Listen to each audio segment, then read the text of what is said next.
up, guys? Welcome into the pod. This is an instant reaction to the USA's 4-1 drubbing of New Zealand in the second match day of Olympic men's soccer. The U.S. was coming off a 3-0 loss on Wednesday in Marseille. That's also where the game was today in France. This time, though, they flipped a switch.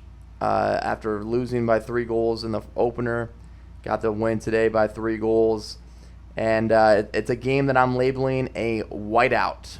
All right, so the Americans definitely put together, assembled a performance memorable that's going to probably stay in a lot of Americans' minds for a while. A hammering of the All Whites. That's what the New Zealand soccer team is referred to as. The rugby team is the All Blacks. Today, the All Whites were wearing all black. Maybe that's had something to do with what was going on. But the U.S. came out firing on all cylinders. In that France game, they did have some chances to go forward. It was a really strong opponent they played on Wednesday, I will note. And they were tied in the 60th minute. Ultimately, they rocked the crossbar, so they had chances to kind of get a result there. Just weren't able to after conceding a trio of goals late. But today, they really took the initiative from the jump.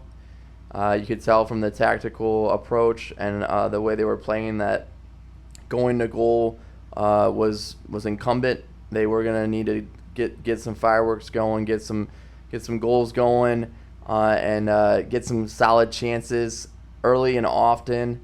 And the team was able, the Yanks were able to get 2 corner kicks in the first 3 minutes. I thought that was telling that they had their foot on the gas pedal. And that the first corner came off of John Tolkien collecting a loose ball outside the 18 and just seizing up a shot and ripping it. It immediately took a deflection, and then it met the keeper at the near post and was pushed wide. Second corner came off of more action there on that left flank when the ball was knocked over the end line by the All Whites. And then ultimately, the icebreaker, the big moment for the U.S., something that they needed dearly. Might I remind y'all that this is a team that has not had a good go of it in the Olympics. They hadn't made the Olympic Games since 2008.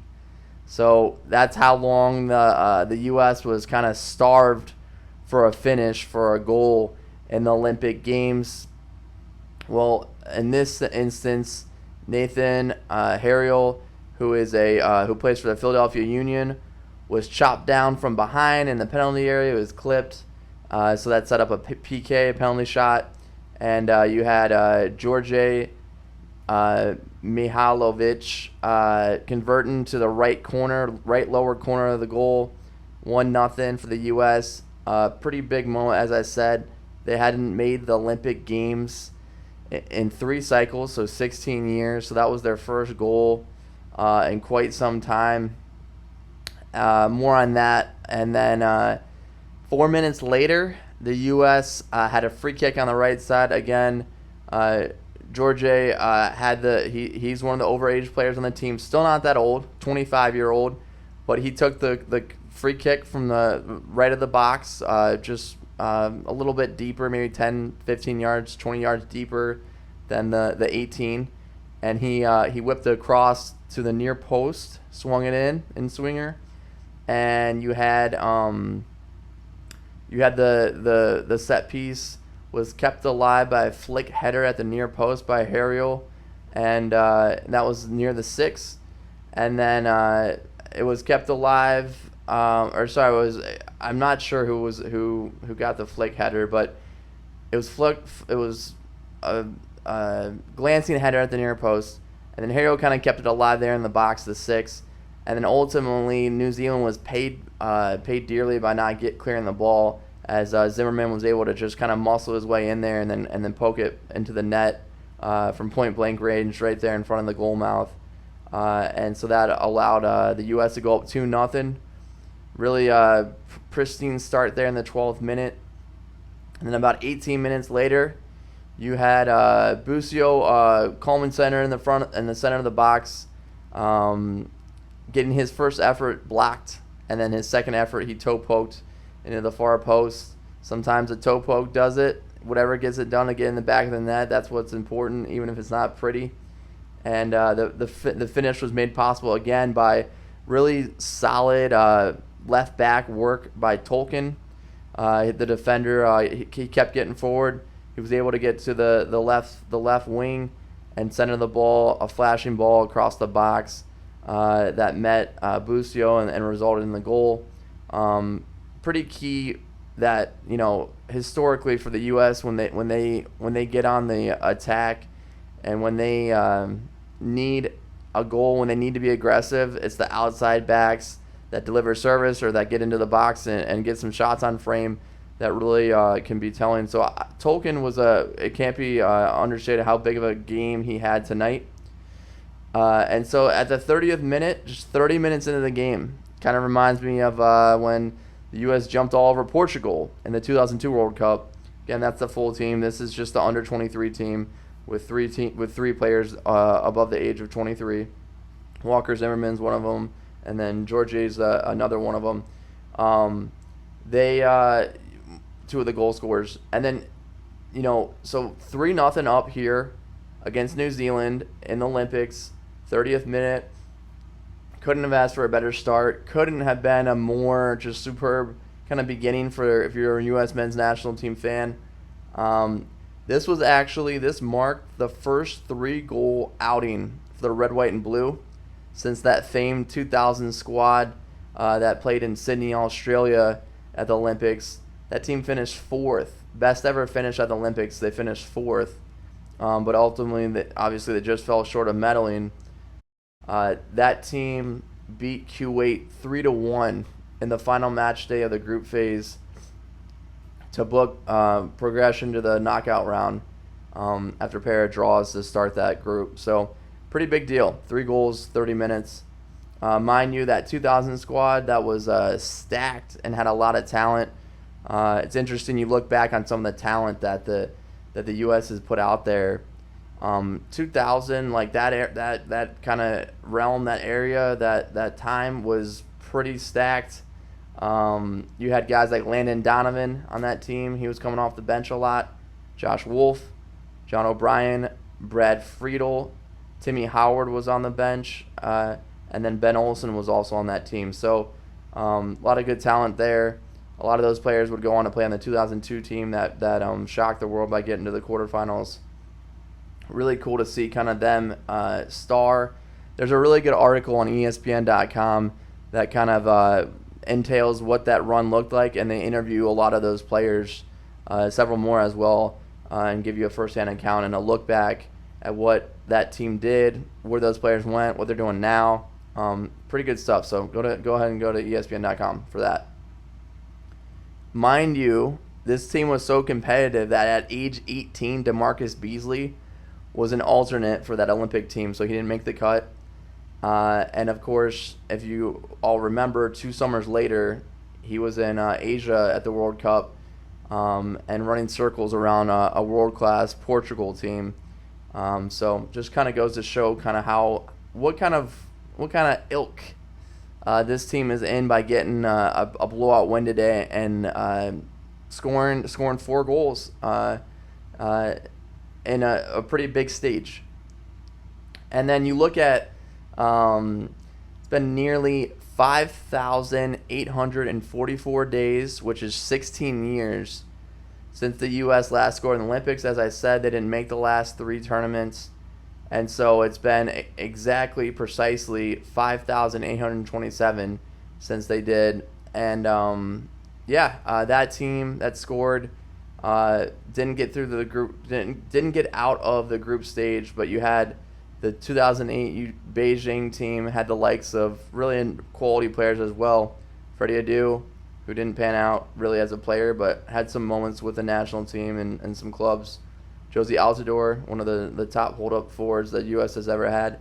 Benny Feilhaber, just ridiculous striker of the ball, really good center midfielder. who had his moments, maybe not at the World Cup, but had his moments. Charlie Davis, who had blitzing speed that was cut short with a pretty bad injury he had. Michael Bradley, who had his time in the sun as a really good player on the team at the World Cup 2 years later. Maurice Adu, again, another player that had somewhat of a role at that 2010 World Cup 2 years after the Olympics. And you'll find that with the Olympics, this is kind of like a chance for you to make your name. Maybe in 2 summers you're going to be playing in the World Cup, which we will be hosting in 2026.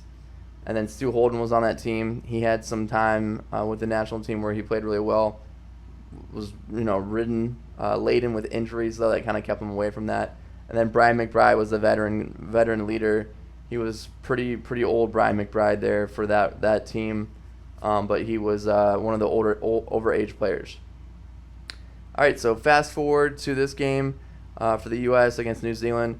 58th minute, you had potentially the cherry on top for the U.S. as they went up 4-0, as Paxton Aronson patiently waited near the penalty spot and took a deft touch as substitute Griffin Yao raced to the end line and laid it off to him. Aronson got his second touch, was his shot on frame, deflected off a defender, but it was headed towards the corner and ended up on the far side of the goal.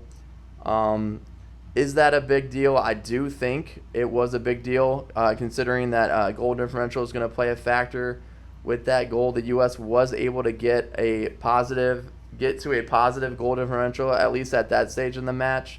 That was undone 20 minutes later when New Zealand was able to bag their opening goal and keep the Americans from getting that clean sheet. Jesse Randall for New Zealand spun in the box and fluidly lined up his effort, kind of leaned back and was able near the penalty spot and was able to hit his shot to the far right upper 90. By the way, Jesse he played 1 year at Northern Kentucky in the States, and he had a brief spell with the Charleston Battery of the USL, and now he's playing his ball over there in New Zealand. I think that could potentially be something that hinders the U.S., the goal differential.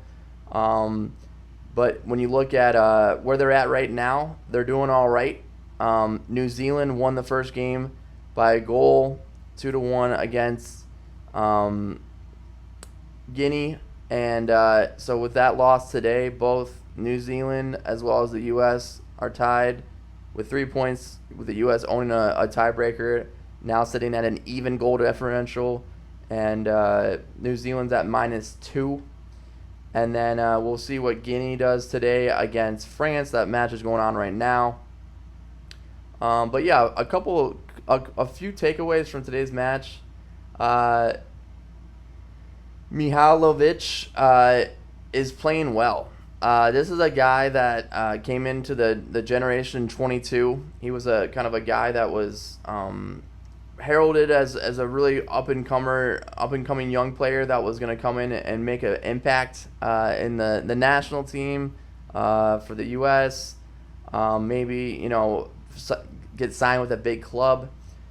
Today he was clearly the U.S.'s let's say instigator. He was kind of their playmaker. He was definitely the one in charge of set pieces. He had a solid outing. He came off a little bit early, but I thought he played really well.